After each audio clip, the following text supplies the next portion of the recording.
Number ہے 7706 اور 7707۔ حضرت سیدنا ابو ہریرہ رضی اللہ تعالی عنہ بیان فرماتے ہیں کہ رسول اللہ صلی اللہ علیہ وآلہ وبارک وسلم نے ارشاد فرمایا: نحن الآخرون الاولون یوم القیامہ، نحن اول الناس دخولا الجنہ بعد انہم اوتوا الکتاب من قبلنا واوتیناہ من بعدہم۔ ایک بڑا حسین جملہ کسی بھی شخص کے لیے جو رسول اللہ صلی اللہ علیہ وسلم پر ایمان رکھتا ہے، مومن ہونے کی حیثیت سے بڑا ایک ایمان افروز جملہ۔ اللہ کے نبی صلی اللہ علیہ وسلم نے فرمایا: یوں تو ہم سب سے آخر میں آئے ہیں، یوں تو ہم سب سے آخر میں آئے ہیں، نحن الآخرون، ہم سب سے آخر میں آئے ہیں، لیکن قیامت کے دن ہم سب سے اول ہوں گے۔ ہم سب سے آخر میں آئے ہیں، قیامت کے دن ہم سب سے اول ہوں گے۔ فرق اتنا ہے کہ ہمیں جب یہ کتاب اللہ تعالیٰ جل وعلا کی طرف سے ملی تو باقی سب نے اپنی اپنی کتابوں میں اختلاف کیا، ہمیں اللہ تعالیٰ نے جب یہ کتاب دی ہم اس پر ایمان لائے۔ باقی سب نے کیا کیا؟ اختلافات کا شکار ہوئے۔ باقی سب اللہ تعالیٰ جل وعلا نے جو کچھ انہیں دیا انہوں نے اس میں اختلاف کیا۔ ہر امت کو ہم سے پہلے کتاب دی گئی، ہمیں بعد میں کتاب ملی، انہوں نے اپنی اپنی کتب میں اختلاف کیا، ہم نے اللہ تعالیٰ پر ایمان رکھا۔ پھر ایک بہت بڑا جملہ فرمایا: یہ اللہ نے ہی ہماری رہنمائی کی ہے۔ اور اس سے بھی ایک بڑا جملہ اللہ کے نبی علیہ السلام نے فرمایا: اب جو جملہ ہے اگلا، فرمایا ایک ہے جمعے کا دن، ایک ہے ہفتے کا دن اور ایک ہے اتوار کا دن۔ اللہ کے نبی علیہ الصلوۃ والتسلیم نے فرمایا: لوگ ہمارے تابع ہیں، یہ جمعے کا دن اللہ تعالیٰ جل وعلا نے ہمیں دیا، ہمارے بعد ہفتہ آتا ہے، جمعے کے بعد ہفتہ آتا ہے، ہفتے کے بعد اتوار آتا ہے، ہمارا دن ان سے پہلے ہے، ہمارے بعد ہفتہ ہے جو یہودیوں کا دن ہے، اس کے بعد اتوار ہے جو عیسائیوں کا دن ہے۔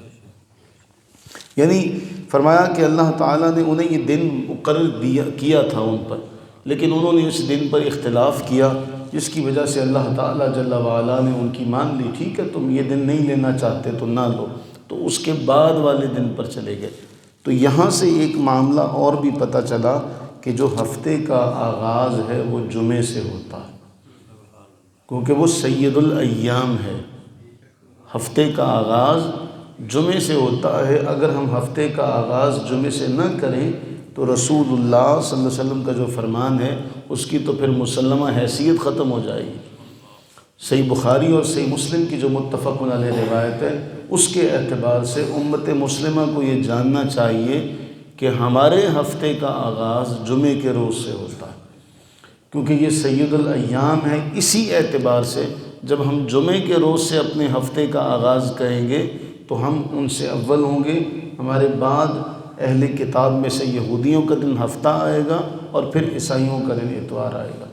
اور سب سے کمال کا جو جملہ وہ یہ ہے: یوں تو ہم سب سے آخر ہیں، لیکن قیامت کے دن ہم سب سے اول ہوں گے۔ یہ اللہ تعالیٰ جل وعلا کی عطا۔ اور اس کے بعد پھر ایک جملہ کہ یہ سب کا سب اللہ تعالیٰ کا فضل ہے، یہ سب اللہ تعالیٰ جل وعلا کا فضل ہے، کہ یہ اس کا فضل ہے کہ اس نے ہمیں سب سے آخر میں بھیج کے سب سے اول رکھا، ہمیں سب سے بعد میں کتاب دے کے بھی سب سے آگے رکھا، اور ہمیں جمعہ بھی سید الایام دیا۔ اب یہ ایک بڑی اہم ذمہ داری تھی امت مسلمہ کے کاندھوں پر کہ وہ تو دنیا کی قیادت اور سیادت کے لیے آئی تھی، اسے تو اللہ تعالیٰ جل وعلا نے دنوں کے اعتبار سے بھی اول رکھا تھا، کتاب کے اعتبار سے بھی اول رکھا تھا۔ تو آج وہ قوم کہاں ہے؟ آج وہ امت کہاں ہے جسے اللہ تعالیٰ جل وعلا نے قیادت و سیادت کے لیے چنا تھا؟ آج وہ سب سے پیچھے۔ تو اس میں اللہ تعالیٰ جل وعلا نے تو بڑا واضح طور پر بیان کیا ہے کہ جو محنت کرے گا اسے اس کا پھل ملے گا، جو محنت نہیں کرے گا اسے اس کا پھل نہیں ملے گا۔ تو یہاں وہ معاملہ نہیں ہوتا کہ پدرم سلطان بو کہ میرا باپ بادشاہ تھا۔ یہاں قرآن نے ایک واضح طور پر اصول دیا، وَلَا تَزِرُ وَازِرَةٌ وِزْرَ أُخْرَىٰ، کہ کوئی کسی کے گناہ کا بوجھ نہیں اٹھائے گا۔ جب کوئی کسی کے گناہ کا بوجھ نہیں اٹھائے گا تو دوسرے معاملات میں بھی جو محنت کرے گا اسے اس کا پھل ملے گا۔ جو محنت نہیں کرے گا تو پھر یہ معاملہ نہیں ہو سکتا کہ جی ہم اللہ کے محبوب ہیں۔ تو یہ تو قرآن کریم میں جملہ ہمیں اللہ نے بارہا سنایا کہ یہودی بھی کہا کرتے تھے ہم اللہ کے محبوب ہیں، نحن ابناء اللہ و احباؤہ، عیسائی بھی کہا کرتے تھے ہم اللہ کے محبوب ہیں۔ لیکن یہاں عمل سے سارا معاملہ ہوتا ہے، اسی لیے اقبال نے کہا تھا عمل سے زندگی بنتی ہے، جنت بھی جہنم بھی۔ تو ہمیں اللہ سے دعا کرنی چاہیے کہ اللہ تعالیٰ جس نے ہمیں سارا مقام و مرتبہ عطا فرمایا، اب ہماری ذمہ داری ہے کہ ہم اس مقام مرتبے کو جو اللہ تعالیٰ جل وعلا نے ہمارا مقرر کیا تھا اس کو حاصل کرنے کی کوشش کریں، پھر اس کو برقرار رکھنے کی کوشش کریں۔ اللہ تعالیٰ ہم پر اپنی رحمتیں برکتیں نازل فرمائے، آمین ثم آمین۔